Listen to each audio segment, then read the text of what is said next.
I just did something weird. Is that recording? Yes, that's recording. I realize that there is a giant Dracula book behind me. This episode is not about Dracula, but I have this giant Dracula book that's reflecting light like right into the camera as well. I'm not going to move it though, because who knows what's behind it. It's also not a book. It's not Dracula. It's a book about Dracula by Elizabeth Miller. And if you're ever looking for good scholarship about the history of Dracula, read books by Elizabeth Miller. She knows her business. That's my little promo for something that has nothing to do with anything that I'm talking about, because we're not discussing Dracula or vampires or anything spooky this week. This week we are discussing bunnies and hares and rabbits, because it's an Easter episode, because I didn't bother to look at the calendar and see when Easter is. So, sue me.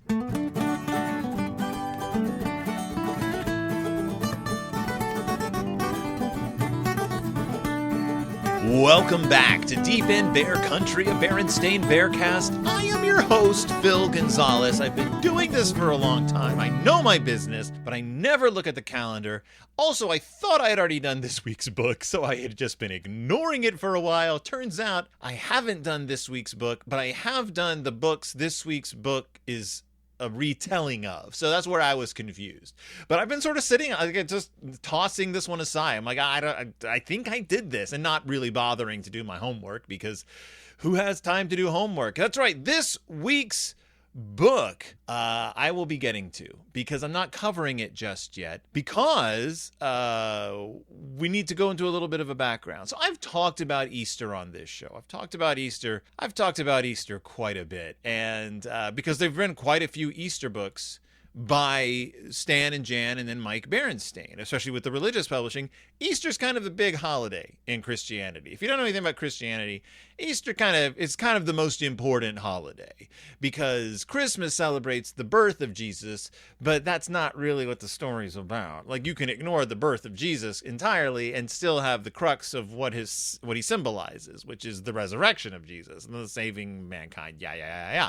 So Easter, which celebrates the resurrection of Jesus, is the big deal. Without the resurrection, there is no Christianity. Like, it's all about that. Like, if you go back in time, and well, don't even go back in time. If you go to your bookshelf and read the Pauline epistles, that's what Paul's talking about. He's always talking about the resurrection, and none of that about the nativity. That's just stories for kids. But we are also not talking about the resurrection or the nativity or any of that, because this book is not about that. This book is about rabbit and egg and chocolate, and specifically the manufacturing thereof. Yes, this book is The Berenstain Bears Meet the Easter Bunny. And again, if you're looking at this cover and thinking they've already met the Easter Bunny, you're right. They've met the Easter Bunny. But that was a long time ago and under different circumstances that are shockingly similar to these circumstances. But before we talk about them meeting the Easter Bunny, let's talk about Easter Bunny. Let's talk about the man himself. Let's talk about that boy. Let's talk about Mr. Rabbit. Let's talk about the hare. Let's talk about Benjamin Bunny. Let's talk about old Peter Cottontail hopping down the bunny trail. Hippity hoppity, Easter's on its way. The Easter Bunny's weird. Of all the named mascots for holidays, the Easter Bunny is probably second only to Santa Claus as far as like recognizability. Yet, what's he like? Who is this guy? Gal, thing, person, entity? Is it intelligent? Is it just a rabbit? Does it know anything about what it's doing? Does it walk on two legs? Does it walk on four legs? Is it nice? Is it mean? Does it have like, is it anthropomorphic at all? Is it cartoony? Is it three-dimensional? What is its name? Does it have a proper name? Is it Benjamin Bunny? Is it Peter Cottontail? We don't know. We don't know. And no one can agree. Whenever there are any kind of special, any kind of cartoon that attempts to personify the Easter Bunny, like really give it a personality, it doesn't make any sense. And it never seems quite right. From Rankin Bass up through the Berenstains themselves, they've given personalities to the Easter Bunny that just rings false. Because the Easter Bunny, unlike Santa Claus, the Easter Bunny doesn't talk in public. Like Santa Claus has been portrayed in many different ways. He's been portrayed as sort of a stern father figure. He's been portrayed as like a lovable, jolly elf. He's been portrayed as kind of mean sometimes. Like he's no nonsense. He's playful. He's giddy. He's a clown. He's very mortal. He's very immortal. He's like a person. He's very unlike a person. You can portray Santa Claus in a billion different ways, and they all kind of ring true. But you can personify the Easter Bunny in any way you want, and it never seems right because the Easter Bunny is kind of unknowable. If you meet the Easter Bunny as a child, if you go to the mall and you sit on the Easter Bunny's lap, he doesn't talk to you. He doesn't say word one. He just nods his head, and you sit on his lap or whatever. And what do you do when you sit in the Easter Bunny? Do you tell it what you want for Easter? I mean, Easter is kind of Christmas too at this point, as we've talked about in the past. So maybe that's what, if you take your kids to sit on the Easter Bunny's lap at the mall, what do you tell them to do? Just sit there and smile and get their picture taken? Santa at least tries to comfort you. Easter Bunny doesn't try to do any of that. It just stares at you. And some of the costumes look like big cartoons, and some of them look like giant rabbit skulls. Doesn't matter because the Easter Bunny is not really a thing. We don't even agree if the Easter Bunny is a man or a woman. We don't know what the Easter Bunny is. But what is Easter Bunny? Like why, wherefore Easter Bunny? Where does this thing come from? I know we've talked about it in the past, but it's been a long time. And I've done a little bit more reading. Not just the Wikipedia article on the history of the Easter Bunny, so don't worry. Talk Thompson wrote an article called The Ancient Origins of the Easter Bunny that was published in The Conversation in 2022. History.com in 2009 had an article, Easter Symbols and Traditions, and BBC had an article called The Easter Bunny, Evolution of a Symbol by Matthew Wilson in 2023. And it sort of covers, those articles all kind of cover various sources and contradictions within Easter Bunny history, and that's kind of what I want to talk about here. The way we don't really understand where the Easter Bunny comes from. We've got several different ideas, and some of those ideas are actually provably false. They made up like in the 1800s just to like fill in a hole. So our first reference to the Easter Bunny is German, and it comes from the 16th century German texts. And it was called Osterhase. I don't know how to say German words. It was Osterhase, the Easter hare. And the idea behind the Easter Bunny was that he would deliver eggs to children, but he would also judge these children if they were good or bad in a very Santa Claus-y kind of way. And then when German immigrants came to Pennsylvania in the 1700s, they brought this tradition of the Easter hare with them.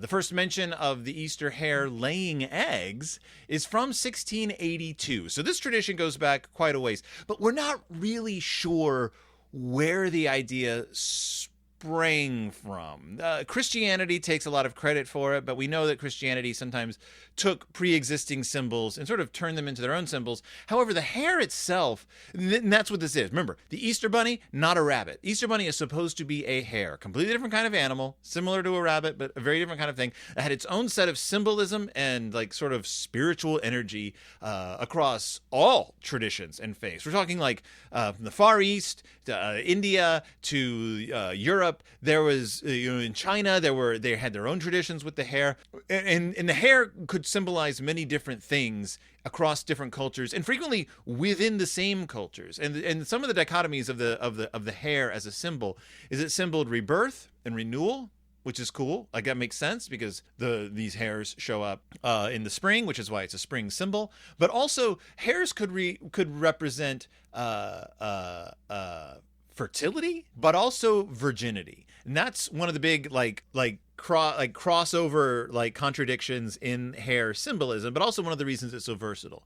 Obviously fertility because hares reproduce rapidly, but virginity because there was a belief that the hare could reproduce either without copulation, or the other one is that the hare could get pregnant while pregnant, like it could be additionally impregnated. And what's funny is hares are one of the few animals who if they already have a fertilized egg within them, they can get fertilized again. They can have more than one like fertilization going on at a time. And what's interesting though is that was a belief before it was proven true biologically.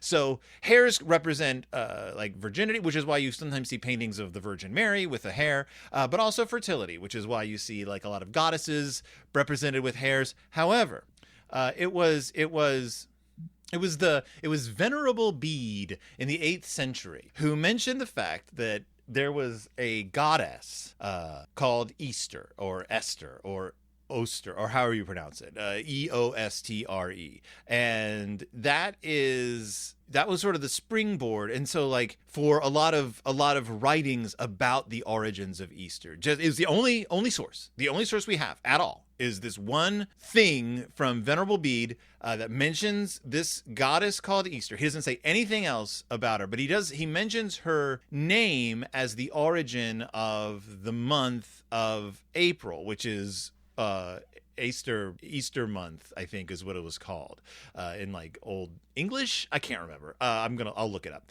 But he doesn't mention anything else about her. But then in the 19th century, I think Jacob Grimm was one of them, like started like putting together concepts and traditions and took the idea of Easter, the goddess, and was like, well, she most likely had a hare consort. And that was the hare that laid egg. And they made up, like whole cloth, this history of Easter with Easter. Even though Venerable Bede may have been wrong entirely. It may have just been pulling ideas out of the hat entirely. But Jacob Grimm really pushed the idea of this. And in the 18th century, in the 19th century, you were really seeing a lot of reformulation of mythology and folklore and sort of whole cloth inventing of myths and legends to fill in the gaps between other myths and legends. There were a lot of theories going around by folklorists at the time about like there being like initially like one religion that spun off into all the other religions. That's where you start seeing the origins of modern paganism, which was based not at all on actual paganism. That's when people were like, there was like an Earth Mother cult that spun out into like all witchcraft and paganism, where there was no actually any belief in any, like there was no like proof that any of this existed. It was all made up. This was just invented folklore, and that was seen though as legitimate folklore work at the time. Like it was up to a folklorist to fill in those gaps, and there was no other way to do it. You ask as many people if they know, and then you just write the rest of it yourself. And unfortunately, a lot of these ideas were invented. So it was 1883 actually that the idea that Easter was a goddess who turned a bird into a hare that laid eggs, not based on anything. So if you see the goddess of Easter story related as ancient or traditional, it's not. It all came out mostly in the 19th century, and it was just sort of like spun out of a few interesting ideas. However, the connection between folklore and the hare is there. In medieval folklore, witches would frequently be seen transforming into hares as their familiars or as their counterparts,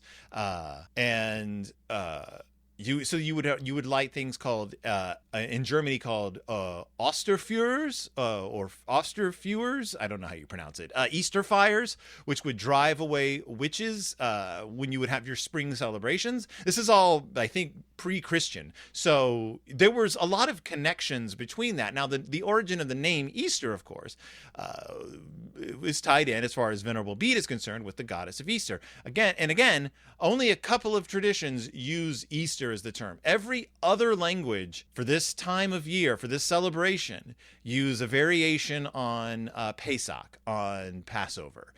Because that was, it was seen as like, it all came from around the same time. And only Easter, names that use Easter as the origin, it just come from a completely different thing. But the belief among many linguists is that it's actually a corruption of Old German for east or dawn, meaning that the idea of, I think the word is Ostern, the idea of it being that the name of the month, of the time of year, was simply meant to indicate the rising of the sun, or the new, like the dawn of spring, the dawn of a new day, rather than the goddess of spring. So there's that. But also the idea of eggs also falls into many different traditions, and the importance of them to Christianity. Some people would say, like, oh, the red egg symbolizes Christ's blood, and that became a symbol. One thing I didn't know was that during Lent, there was a period of time when the church forbid the eating of eggs during Lent, and then at the end of Lent, you would decorate eggs and then eat them as part of the celebration, because you no longer have to give them up anymore. So at the end of Lent, you could have eggs again, and that's one of the reasons on Easter you would eat eggs, is because then you could. So there's a lot of different. Again, we've talked about this in the past. We've talked about this with Santa Claus, talked about this with Easter. A lot of different traditions feeding into each other, bouncing off of each other, being imported into other countries and stuff. The long and short of it being, though, is the Easter hare, the Easter bunny, doesn't have much of a personality. It's just this thing. It's just this little guy or woman or thing, this non-gendered rabbit who shows up in the night and leaves candy and toys and chocolates, maybe real eggs, or maybe the kids have I think he hides the eggs you died the night before, is kind of one of the things he's doing. I know this year with the price of eggs, oh boy, I guess if you really like hard-boiled eggs, go for it. But, maybe want to save your money this year. But in any case, that's my scattered origins of the Easter Bunny, based on a few different sources. There's a lot more. You go to those sources that I named up top. You can just search them. They're all free to read online, and there's a ton. There's so much just of German scholarship and folkloric scholarship. But the long and short of it is, like Santa Claus came up with in Europe, brought by immigrants to America, then they just sold the heck out of it. So what does all this have to do with the Berenstain Bears meet the Easter Bunny? Well, the Easter Bunny's a character. That's what it has to do. This book came out a couple of years ago. It's an I Can Read. My first shared reading book is what it says on the front. And it is about the Berenstain Bears meeting the Easter Bunny. So it's a loose retelling of the Berenstain Bears Easter Surprise, which was an animated special from the 1980s, part of the string of Berenstain Bear specials: Berenstain Bears Christmas, Meet Big Paw, Easter Surprise. There was one in there about baseball, I think. Valentine special that was then in the late 80s turned into a book, which hadn't existed before. Berenstain Bears Easter Surprise was turned into a storybook, which was essentially just a almost word for word retelling of the original episode show, like the special, and I've covered this book. I covered the special and the book years ago on this show, but a quick rundown is it's a retelling of the special done in the Berenstain's illustration style from the era in which it was written, though. So I remember discussing the fact that there is a strong disconnect between the behavior of the characters and the way they looked in the late 80s and in the early 90s, because you have these far more soft, gentle characters doing stuff they did when they were still far more slapsticky, especially Papa Bear. So the basic plot of that is, before Sister Bear was born, and you see her, like, in the illustration, she disappears. And before the bear's treehouse had extra branches, I don't know. Before, when the treehouse was simpler, Sister wasn't born. They had a winter where the snow never melted. And so Brother Bear and Papa Bear went in search of basically the boss bunny, because he was the one who controlled spring. He was also the Easter bunny. And they get to his house, and boss bunny has quit. So everyone starts panicking because there's not going to be an Easter that year. They don't know what happened. In the cartoon, it's implied that they think he may be an alcoholic. So who's going to bring us all of our stuff? Papa gets the idea to dress like the Easter bunny and do it himself. He creates an egg dyeing apparatus, but he is a goofball and he knocks it all over and he can't do it. So brother goes to visit his friend Bunny Bill, who's a rabbit. Remember, this is back when sentient animals still existed in Bear World. So he goes to ask Bunny Bill what's going on with it. And Bunny Bill's like, oh, Boss Bunny's my dad. Let's go visit him. So they take a long trip underground through a secret trap door to go to the Easter Bunny's factory. And it's this gorgeous Willy Wonka-esque factory that's there to make dyed eggs and chocolates and candy and stuff. They find Boss Bunny. He's sick and tired of doing Easter, basically. Who cares about Easter is what he says. Who cares about spring? He's sick and tired of doing it. It's so much work. There's a lot of paperwork. There's a lot of food regulations he has to follow. He has to make over 10 million jelly beans for everyone. It's a pain in the butt. He's old, crabby, bent, and stooped. He's P-O-O-P-E-D, pooped. So then they're like, Mr. Bunny, we need you to bring spring. And he's like, that's all garbage. I don't care about it anymore. Stop begging me to do the spring. Stop begging me to do Easter. I hate it. I'm not going to take it anymore. But then he goes outside. He sees a rainbow. He gets filled with the Easter spirit again. It straightens his back. It loosens his joints. He pulls the master switch. All of his bunny workers show up to help. And they bring Easter the next day, but that's not the Easter surprise. The Easter surprise is that Mama has been pregnant the whole time, and rewriting Berenstain Bear's continuity, Sister Bear is born on Easter Sunday. She punches brother in the nose like she does in the Berenstain Bear's New Baby, and they have Easter from then on. And that's the Berenstain Bear's Easter surprise. It's really a retelling origin story of Sister. It's a strange book, and also it builds up to them having to get the Easter Bunny to do Easter again, and then it ends with this: the Easter Bunny goes outside. That's the end of the story. The big build up just builds up to him walking outside and being like, you're right. And that's it. And I love the cartoon because the Easter Bunny is wild in the cartoon. He is angry in the cartoon. He does not want to do Easter. Imagine Santa in a Christmas special being like, I hate Christmas. That's literally what the Easter Bunny does in the Berenstain Bears The Easter Surprise. He's like, I hate it. There's no reason to do it. I hate the spring. My body is a roadmap of pain. Get out of my house. He's even yelling at his own son, apparently, which is very strange. Also, it's a wonderfully written story. Sorry, I lost my train of thought. So that's the Berenstain Bears Easter Surprise, but that's the old book. So this new book comes along a couple of years ago. This early reader, remember, and keep in mind, early reader. Berenstain Bears Meet the Easter Bunny, which already from the cover, Boss Bunny looks pretty much the same in the cover. This is Mike's work, his illustrations, his character work. So it looks a little different. It's essentially the same guy. We see Mama, Papa, Sister, Brother, and Honey on the cover. They look very excited to be seeing the Easter Bunny. But what is this book actually about? I mean, as I said up top, it's essentially a retelling of the special, but simplified and simplified because it's a shared reading. My first shared reading I can read book, which I believe means that you're supposed to sit with your kid and sort of read different parts to each other. Your kid should be at a level enough where they can start reading with your help. So so what is this book?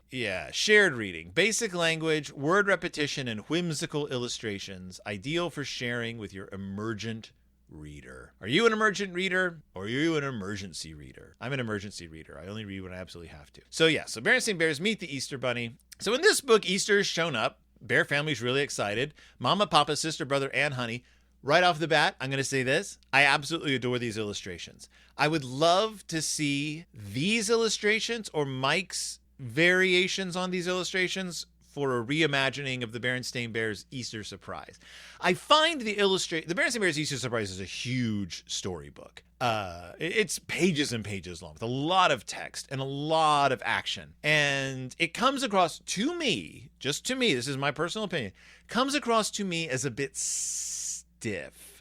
In its motion, in its character design, in its drafting. It looks a little stiff. And I think Mike's work on the Berenstain Bears Meet the Easter Bunny captures the movement a lot better. I would love to see him illustrate. Plus, I know that Mike just likes drawing angry Berenstain Bears sometimes. I would love to see him draw just page after page of Boss Bunny tearing brother a new one. So the Bears love Easter, and they love the Easter Bunny. They're thinking about the Easter Bunny, and they love Easter eggs, and they love Easter candy. So you see the bear. I love this. You see the bear family racked with ecstasy, just throwing their hands in the air, holding their brows, putting their hands over their hearts, not because there are actually eggs and baskets and chocolates and jelly beans falling on their heads, but because they are so overwhelmed with the spirit of Easter that all they can do is imagine being being showered with the beauty of Easter and Easter eggs and Easter basket. Like they are in religious ecstasy, not about the religion of Easter, but about the candies of Easter, about the things they will be brung by Boss Baby Bunny himself. But then Easter morning comes, they go out to hunt for their eggs and their goodies, and there's nothing there. And we see the bears searching all over their yard for Easter eggs. Okay, so in this world, very much about the Easter Bunny is a legitimate thing. It's a guy. They expect him to show up, and he didn't show up. What happened? There's no Easter eggs.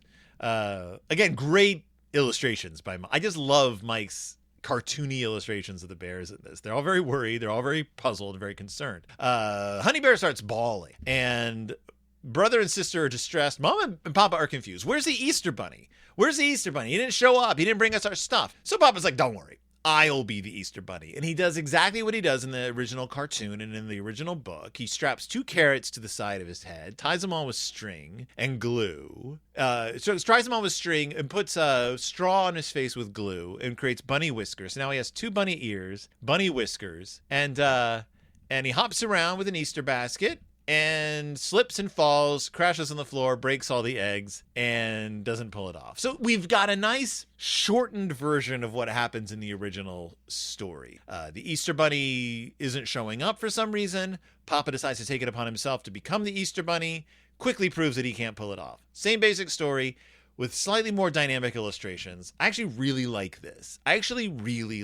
One. So Mama throws on her Sunday hat and is like, well, let's go figure this out. We're going to go find the Easter Bunny, the real Easter Bunny. And they set off across bear country. We get a nice shot of them leaving the treehouse down the sunny dirt road.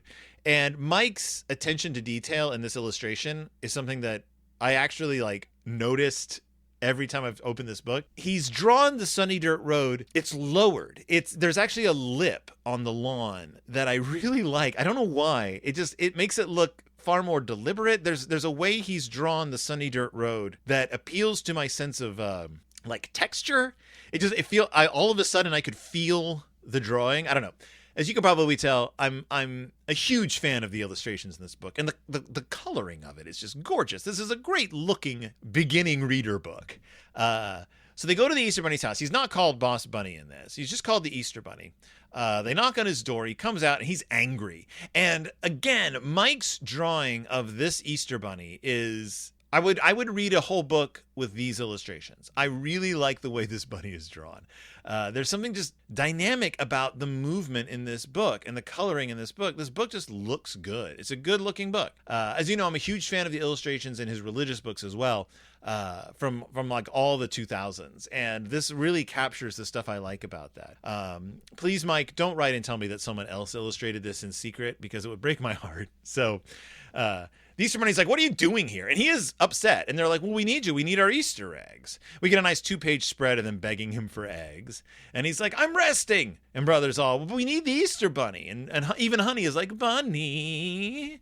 And the Easter Bunny looks at Honey and he sees how worried she is. And so Brother says, we need you. We need the Easter Bunny. Honey just looks at him, holds out her hands and says, Bunny, Bunny. That's it. Hey, Bunny, Bunny. And she looks like she has her eyes like a little worried, but also like, come on. She has this look on her face like, come on, Bunny.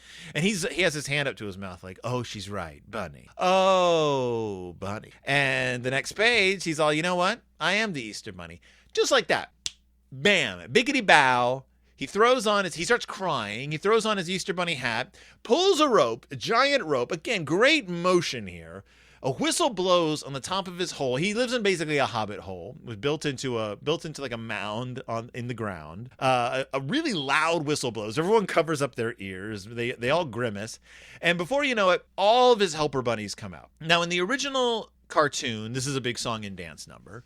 In the original book, we just see the bunnies all kind of lined up in the factory. Here we get to see them actually working on the production line. They're filling baskets.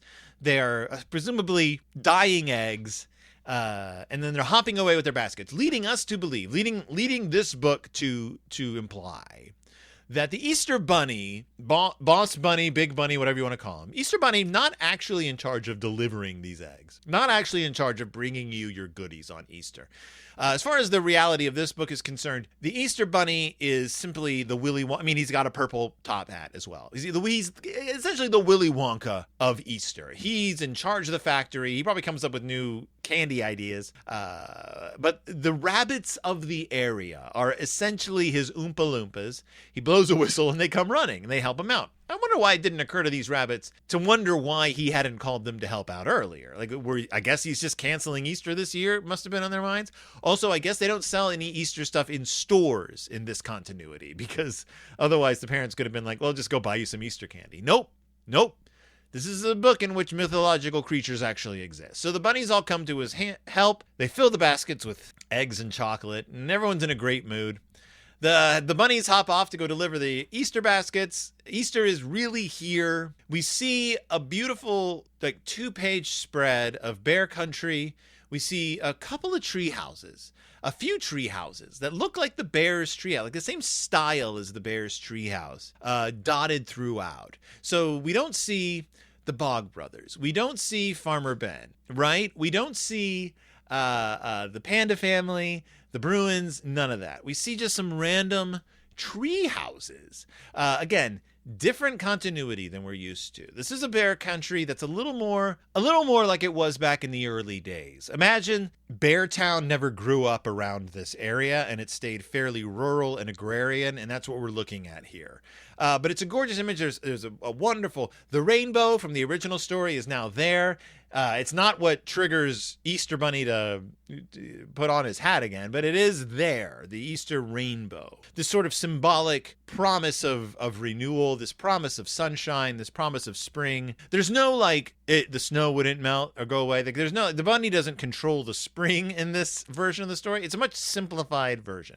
Like the original, his transformation to Angry Grump, from Angry Grump back to Workin' Bunny, happens with little to no prompting. It just sort of happens. So the weakness of the original tale is still there. I know when this book came out, it was not a favorite among the older collectors, I guess. The adults who read it. And so I kind of avoided it. When I finally read it, I was like, I don't know what everyone's complaining about. It's just a simplified retelling of the Easter special. And it is, but it's gorgeous. It's got some great illustrations in it. It's got some great character work. I really like the way he draws the bears, and I really like the way he draws the bunnies.